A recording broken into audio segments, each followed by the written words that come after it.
What's up everyone, Danny Lightning back with another CSR2 video. We're going to talk about what makes a car good today.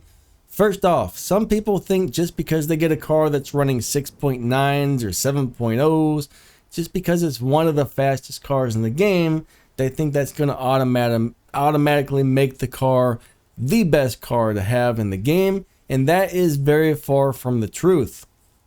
Alright, some cars have great top speed. Some cars beat dyno time by a lot. Some cars have great acceleration.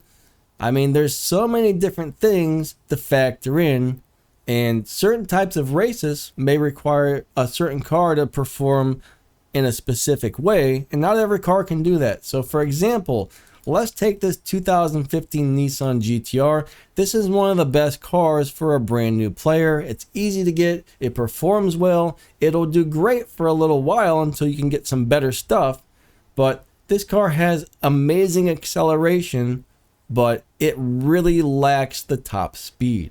Alright, this car cannot hit the 260 mile per hour speed traps that some of the races you're going to encounter in this game are going to require.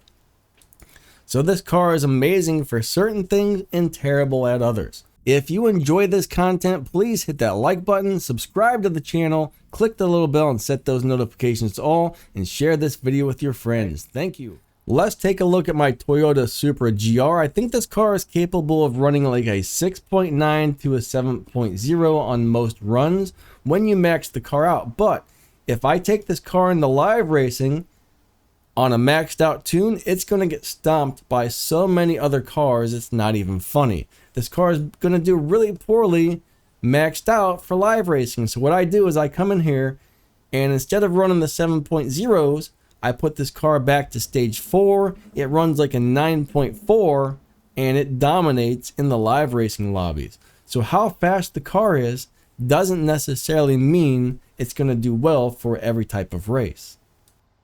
And the funny thing is, some cars actually perform better on lower upgrades than they do when they're 100% maxed out. But it really depends on what type of race you're trying to do, okay? Now, for example, we'll take another car. We'll take a look at another car. Let's take this Ferrari F40, for example. This is a really cool tier 4 car. At one time, it was one of the best, not so much anymore, but this car has really high top speed, but the acceleration is terrible. All right, if you take this car into a 0 to 60 or a 0 to 100 race, you might really struggle to hit the times required. All right, you may really struggle to hit that 0 to 60 or 0 to 100 times in this car. But if you take this car into a race that requires something to have really high top speed, this car is going to dominate. Same thing with the LBNSX. It's going to really struggle with the 0 to 60 and the 0 to 100 races, but it's going to do great at top speed races and, you know, races where you have to go across the finish line quickly. Now let's take this Bugatti, for example. If you were to take this into live racing on a normal tune, this car is going to fail miserably. It doesn't beat the dyno time at all. I can't find a lower performance point high evo setup for this to make it do well in live racing. So even though the car is really cool, it's really fast, it is just going to be a lousy car to take into live racing if your goal is to sit there and try and win every live race. Beautiful car, it's somewhat fast, it's just, unfortunately, it's not going to do good at certain things. So when choosing a car for a specific type of race, you got to look at it, you got to say, okay, what do I need this car to do? So let's take Tempest 3 Tier 4, which is one of the hardest Tempest races. You have to do 0 to 60 in around 1.3 seconds. All right. Not very many Tier 4 cars can do 0 to 60 in 1.3 seconds and hit the top speed of 260 miles per hour. So for Tempest 3 Tier 4, you got to have it cross the finish line fast enough to beat the boss. You've got to have the 0 to 60 time, and you've got to have the top speed. You have to have all three of those things. Now, the car could be crazy fast, but let's just say it had bad acceleration. Well, you're never going to get through the Tempest 3 Tier 4. You could run a car that runs a 2-second half mile, and if it doesn't have the top speed, then hey, that car is not going to complete that event. So I'm just letting you guys know it is not about how fast the car crosses the finish line on the majority of these races. So these are the things that make cars good, and every car is very different. So you want to look for cars that have very high top speed. Those come in very, very handy for a lot of different things. You want to look for cars that have really good acceleration, all right? Good acceleration is going to do great. You're going to want to find cars that beat dyno time, and each one of these cars may be good at different types of races, okay? Some races only require that you beat the dyno time. It doesn't care how slow or how fast your car is. It could be the fastest car in the game, and if the car does not beat the dyno, it's never going to finish that race.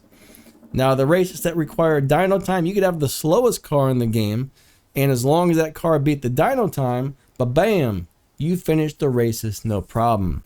All right, so the things that you want to look for are top speed, acceleration, does the car beat dyno, all right, how fast does it cross the finish line, can you set it up with low performance points, high evo, and maybe there's a few other things I'm missing, but every one of these things plays a big part depending on what type of race you're doing. Most cars are not good at all of these. You might find one or two cars that are capable of having high top speed, great acceleration, beating dyno, crossing the finish line quickly, and having a low performance point, high evo setup available. But most of the time, there's not one car in the game that's going to be the best at everything. And how fast it crosses the finish line, surprisingly, usually matters much less than any of the other things. All right, so a 6.9 car, 7.0 car, 6.8 car doesn't necessarily mean it's going to perform well in the majority of the types of races on this game, okay? Those cars may be good at some things, but not really good at others. Anyways, hopefully this video made sense to you guys. All right, hopefully that explains it. But a lot of people get the impression that a slow car is a bad car, a super fast car is the only type of car in this game that is good, but that is not the case. That is not the case, all right? Most races don't care how fast you cross the finish line. They care about your top speed, your acceleration, did the car beat dyno, stuff like that, right? It's not about how fast you finish, it's about what that race requires for you to finish and beat that race. So anyways, I think that wraps this one up. We will catch you later. Lightning out. Thanks for watching, guys. Please remember to like and subscribe and hit that little bell and set those notifications all. We will catch you next time. See ya.